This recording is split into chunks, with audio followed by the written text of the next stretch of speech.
Amis Sagittaires, bonjour, bienvenue sur ma chaîne, j'espère que tout le monde va bien.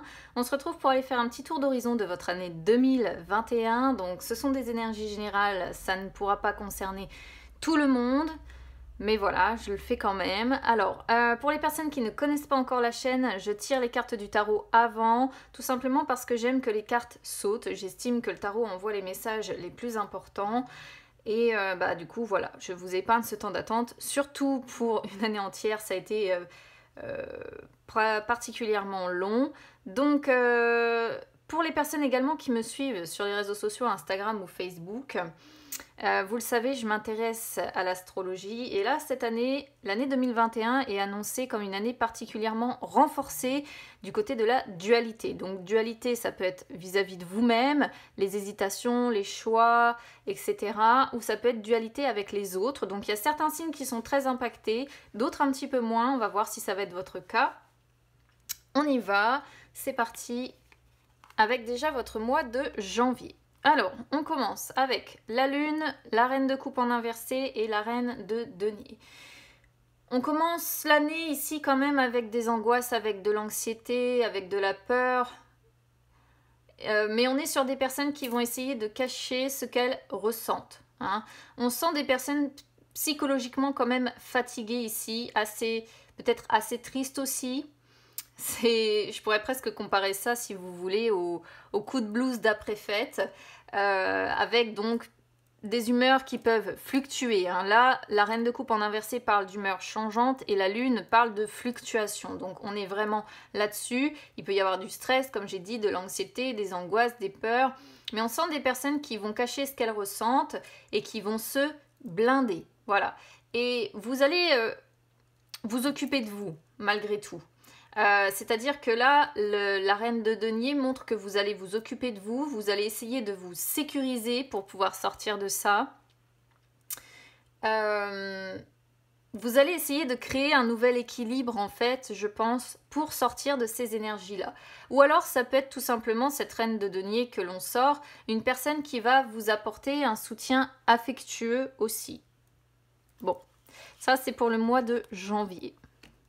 Alors, février.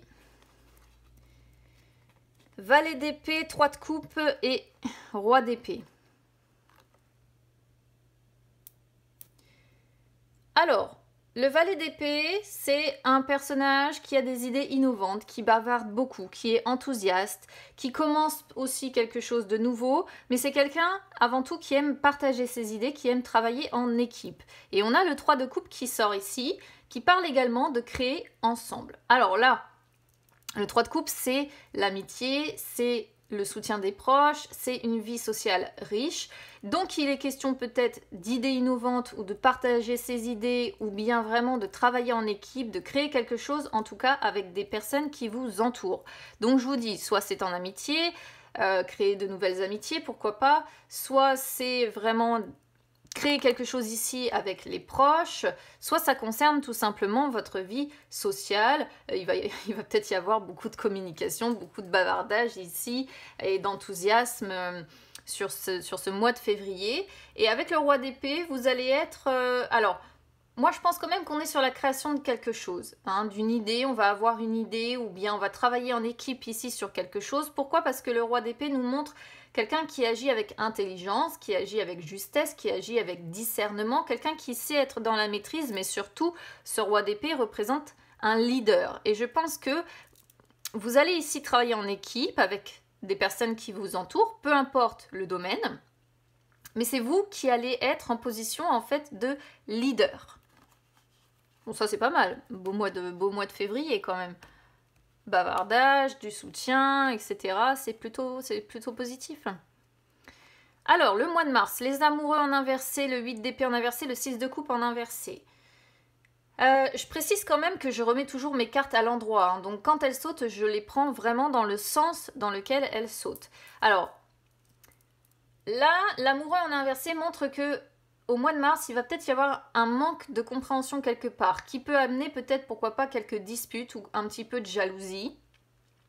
On pourrait être sur des personnes, si vous voulez, ici, qui ont une vision différente des choses ou des valeurs différentes, mais ce qui est bien, c'est qu'on a l'8 d'épée en inversé qui montre qu'on va comprendre la situation, qu'on va essayer de voir les choses sous un autre angle, qu'on va être en réflexion sur ce qui bloque pour essayer de soulager. Mais en fait, le 6 de coupe en inversé montre quand même que ça va être difficile d'avancer peut-être par rapport à ces personnes ou à ce manque de compréhension qu'il va y avoir. Et ici, ça pourrait être lié à votre passé. Hein, quelque chose qui s'est produit, qui n'a pas été complètement résolu et qui n'est... Moi, là, pour moi, c'est une carte qui me dit que c'est quelque chose qui n'est pas réglé, qui va vous revenir ici au mois de mars. Quelque chose lié au passé, voilà. Donc, il y a quand même un soulagement quelque part, ou bien vous allez vraiment travailler à essayer d'adopter une autre vision, essayer de voir les choses sous un autre angle, justement, pour sortir de ça. À voir. Alors, votre mois d'avril, roi de denier, roi de coupe et 7 de bâton. Alors là, c'est très précis ce que l'on a. Pour moi, ça représente potentiellement 2 hommes. Alors, si vous êtes une femme là et que vous écoutez ce tirage, ça peut être 2 hommes du coup qui vous entourent. Je vous explique. On a ici un roi de denier, quelqu'un qui est assez contrôlant, qui a du pouvoir, quelqu'un d'assez ambitieux, mais aussi assez routinier. On a aussi un roi de coupe. Le roi de coupe est plus dans la retenue et peut-être plus âgé que le roi de denier aussi. Plus tolérant, émotionnellement plus mûr, plus équilibré. Mais le 5 de bâton montre que soit il va y avoir des conflits, des querelles comme ça, ou bien une situation de forte discorde entre les deux, ou bien une tension qui va monter entre les deux. Soit il s'agit d'une adversité, c'est-à-dire de 2 rois ici qui sont en compétition, soit vous allez être pris entre ces 2 personnes. Vous voyez? Alors, ça peut concerner tous les domaines. Hein. Vous pourriez vous retrouver au milieu d'une bataille ici entre 2 personnes que vous aimez, qui sont importants pour vous. Admettons, si vous êtes une femme, ici, ça pourrait tout à fait représenter le fait d'être au milieu de 2 hommes qui se prennent le bec ici et d'être pris dans la bataille sans savoir comment vous en sortir. Hein, vous voyez, c'est une possibilité. En tout cas, il y a de la rivalité où il y a vraiment des conflits ou quelque chose ici entre 2 hommes. Hein, pour moi, c'est très précis comme message sur ce mois d'avril. Alors, est-ce que vous allez vous retrouver au milieu de cette bataille ou est-ce que vous allez la subir? Ça, c'est à voir. Alors, votre mois de mai, 4 de denier, 5 d'épée et le soleil. Au mois de mai, vous allez avoir besoin de contrôler votre vie. Vous allez avoir besoin de vous sécuriser. Vous allez avoir besoin d'analyser parce que ici, vous allez peut-être ressentir des personnes comme des menaces à votre bonheur ou bien il peut y avoir encore des conflits ou des querelles ici qui arrivent. Et qui fait que vous allez avoir besoin peut-être de contrôler un petit peu ça pour sortir en fait encore une fois de ces conflits et de ces querelles. Ça renforce bien quand même l'idée de la dualité qu'il va y avoir cette année. Hein. Dualité au fond de soi, mais là on voit la dualité entre les gens et vous voyez, ça ressort quand même. Mais le soleil nous dit quand même, c'est une arcane majeure, qu'au final il y a un succès derrière, que vous allez avoir la force de traverser ces conflits éventuels ou ces querelles éventuelles ou bien cette idée d'avoir des personnes que vous allez ressentir comme une menace, vous allez voir en fait le bon côté des choses. Il y a une belle énergie qui vous accompagne en fait qui va vous permettre de traverser ces moments difficiles et vous allez de toute façon vous atteler à sécuriser et à contrôler votre vie pour essayer de contrôler peut-être aussi vos réactions vis-à-vis de ces conflits potentiels aussi, hein. Alors, votre mois de juin, l'impératrice, le 9 de coupe et la mort. Alors, beau mois de juin, un mois de transformation, harmonie, abondance, succès avec l'impératrice, ce que nous confirme ce 9 de coupe, joie, satisfaction, une situation qui se stabilise ou bien la fin des soucis précédents. On va être sur des personnes qui vont vraiment avoir envie de profiter du moment présent. Et la mort qui sort derrière nous indique la fin d'une étape, la fin d'une phase, mais la fin de quelque chose pour derrière du neuf, pour un renouveau. Et pour moi, je pense qu'on est vraiment ici sur une transformation hein, sur ce mois de juin. Mais une transformation, je pense, positive, parce qu'on a de belles cartes hein, qui sont associées à la mort.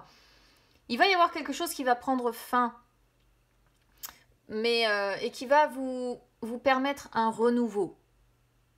Alors peut-être plus sur le mois de juin, mais en tout cas c'est pour moi c'est un beau mois, voilà. Vous sortez un petit peu de ces énergies justement de dualité ou de conflit pour être dans quelque chose de plus harmonieux, de plus de joie ou plus d'abondance en fait ici. Votre mois de juillet. Les amoureux reviennent, mais cette fois-ci à l'endroit. Le 8 d'épée revient. Hein. Regardez, ils m'ont sorti. Je crois que c'était déjà avec les amoureux que j'avais... Ouais, le 8. Oui, c'est ça, le 8 d'épée. Et ça revient encore une fois. Et encore le 5 d'épée aussi. Hein. Il n'y a pas à faire, ça va... Vous allez être sujet comme ça cette année à la dualité avec les autres. Voilà, votre signe va être sensible aux énergies planétaires. Alors, moi, ce que je ressens ici, par contre, c'est que sur le mois de juillet, vous allez vous associer. Ici, on parle d'une alliance forte, de deux personnes qui vont s'allier pour faire face ici à de la malhonnêteté, à de la compétition, à des désaccords importants, à une situation peut-être de trahison. On sent deux personnes qui vont se soutenir, qui vont faire face, et grâce à ça, elles vont réussir à dépasser leur peur, à avoir plus d'espoir que les choses s'améliorent et à se sentir du coup soulagées. Une fois de plus, le message est très précis ici, mais c'est vraiment ce que je ressens. C'est limpide pour moi, clair comme de l'eau de roche ici. C'est une association et c'est en votre faveur, hein, c'est-à-dire que vous allez vous allier à quelqu'un qui va vous aider et ça va aller quoi. Votre mois d'août. Alors, pour moi encore, le roi de bâton ici va vous représenter parce qu'on est sur les bâtons, donc bâton, signe de feu, et vous êtes Sagittaire, donc élément feu, on est bien sur vous. Alors, là, au mois d'août, vous allez être peut-être dur avec vous-même, c'est-à-dire une tendance peut-être à vous rabaisser, on voit à nouveau des peurs, on voit à nouveau de l'anxiété, des angoisses, ou quelque chose qui va vous tourmenter, qui va vous stresser. Le 3 d'épée montre du chagrin, montre quelque chose qui vous fait souffrir. Peut-être que vous allez vous sentir rejeté, peut-être que vous allez avoir une peine de cœur ou quelque chose qui va vous faire souffrir ici. Ou alors, ça pourrait tout simplement parce qu'on est sur deux cartes qui parlent de solitude. Hein. Donc, le roi de bâton, c'est un personnage qui parle pas beaucoup, qui est plus dans l'action. Donc peut-être tout simplement que vous allez être assez seul et principalement dans le mental et dans les actions. Vous voyez, un petit peu des deux. C'est-à-dire que on pourrait être sur quelqu'un qui va agir pour essayer de sortir ici de cette solitude ou de ces peurs ou de ces anxiétés ici. Mais ouais, il y a l'idée de solitude quand même sur ce mois d'août. De se sentir par moments seul, mais principalement dans le mental. Encore la mort qui revient sur votre mois de septembre. Hein, vous voyez, le monde, la mort. Alors, septembre, 8 de bâton, donc le monde et la mort. Alors, pour les personnes qui me connaissent maintenant, vous le savez, je fais ce qu'on appelle les combinaisons. Hein, quand j'ai deux arcanes comme ça qui se suivent, le 8 d'épée parle de l'arrivée de quelque chose de nouveau, ou parle d'un changement. Mais ça va être un changement radical. C'est ce que nous dit cette combinaison. C'est-à-dire que cette combinaison, elle signifie que tout change, mais de manière radicale. Voilà. Et là, le 8 de bâton indique bien le changement. Pour d'autres personnes, ça pourrait indiquer, admettons, sur le travail, un départ à la retraite aussi. Vous voyez en tout cas, c'est des changements où quelque chose, une fois de plus, prend fin et c'est une transformation radicale de sa vie. Je ne sais pas ce qu'il va y avoir. Il y a l'idée quand même de nouveauté. Hein surtout avec la mort ici associée, on laisse une fois de plus quelque chose pour aller vers quelque chose de nouveau. Mais c'est pas négatif, c'est une transformation radicale de sa vie, un véritable changement qui arrive avec le 8 de bâton et qui sera en plus rapide sur ce mois de septembre. Alors, octobre, 10 d'épée, cavalier de bâton et 9 de bâton. Alors, je sais pas trop ce qui va se passer pour vous à partir de septembre, mais là, vous voyez... suivi de la mort comme ça, on a le 10 d'épée encore, quelque chose qui prend fin, qui se termine encore d'un coup. Je ne sais pas ce qui va se passer pour vous, mais ça va vous impacter sur 2 mois en fait. Hein. Il y a une situation qui, une fois de plus, se termine d'un coup, quelque chose d'inattendu. Alors le 10 d'épée généralement représente quelque chose représente les fins, mais représente quelque chose qui est associé à la douleur. Ça peut être les pertes en tout genre, financières, matérielles, humaines. Ça peut être les catastrophes que l'on rencontre, ça peut être la mortalité de quelqu'un. Enfin, là, il y a quelque chose ici qui plane, qui fera suite en fait à ce mois de septembre. Le cavalier de bâton confirme un petit peu cette idée. Parce que le cavalier de bâton, ce sont les grands changements, les grands bouleversements que l'on rencontre. Les changements, une fois de plus, rapides. Et c'est vraiment dans la continuité de septembre, en fait, ici. Mais ça montre aussi que malgré là ce que vous allez vivre, il va y avoir du courage, il va y avoir de la force. Vous allez avoir l'énergie pour y arriver, vous allez être déterminé, malgré peut-être quand même une forte fatigue derrière ce que vous allez traverser. Mais il y a le courage qui est là, il y a la détermination, il y a l'énergie pour vous en sortir. Alors je ne sais vraiment pas ce que certains vont vivre là sur ces 2 mois, mais c'est assez précis. Oh. Novembre. Valet de coupe, 9 de denier en inversé et la tour en inversé. Donc pour les personnes qui me suivent, vous le savez, la tour, je ne l'ai vraiment pas en affection. C'est assez fou, hein. Il va se produire quelque chose pour certains ici où il va falloir faire un travail d'acceptation, devoir accepter une fin. Là, ça peut être un messager, ça peut être le fait de devoir recommencer quelque chose. Mais il faut déjà accepter une fin. Il va falloir trouver un nouvel équilibre. La tour en inversé montre une période d'agitation, montre une période de destruction pour apporter derrière changement, régénération. Il s'agit de devoir traverser vraiment une période difficile qui va apporter son lot de souffrance une fois de plus, et c'est encore dans la continuité de ce mois de septembre. Mais la tour pourrait dire, comme elle est en inversé, que l'impact quand même, vous réussirez à le diminuer. Hein, ou le degré que ça va avoir sur votre vie, vous réussirez à le diminuer. Mais il y a vraiment quelque chose ici qui va prendre fin pour vous. Ça va être, je pense, quelque chose de soudain. On n'a que des cartes qui parlent de ça, hein, de quelque chose de rapide, de soudain, d'inattendu. Et vous allez devoir composer avec, et vous allez devoir accepter que ça a pris fin. Peu importe, je dirais, en fait, le domaine sur lequel... pour lequel ça va vous concerner en fait. Décembre, ça y est, on va en sortir quand même.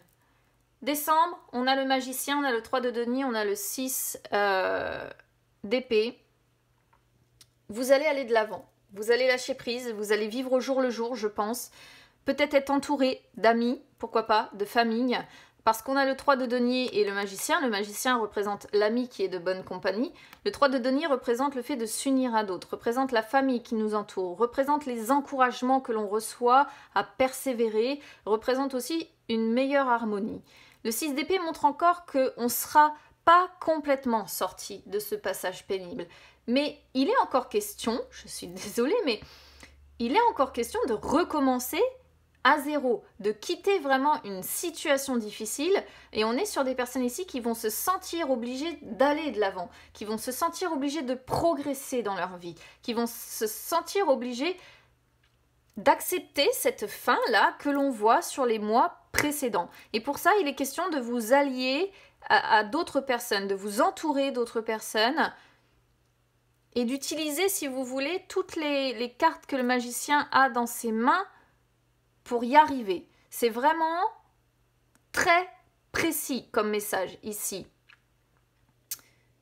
Donc, je ne sais pas ce qui va se produire pour certains sagittaires ici. On voit une grande partie de l'année au départ qui est beaucoup dans la dualité avec les autres. Quand même quelques beaux mois. Et à partir de septembre ici, je ne sais pas ce que c'est que cette histoire, mais... Alors, ceci dit, vous n'êtes pas le seul signe impacté de cette façon. Il y a d'autres signes où la fin de l'année aussi est pas terrible. Alors il faudra que je réétudie ce qui est annoncé pour l'année 2021 parce que du coup ça me fait poser des questions. Hein. Vous n'êtes pas le seul signe à avoir quelque chose qui bouge en négatif en plus sur la fin de l'année. Je ne sais pas trop ce qui va se passer, mais voilà. Bon, bah écoutez, amis Sagittaires, je vous souhaite bon courage en tout cas si vous êtes concernés l'année prochaine par ce passage difficile. N'hésitez pas à vous abonner à ma chaîne, c'est gratuit. Fiez-vous beaucoup au mois positif.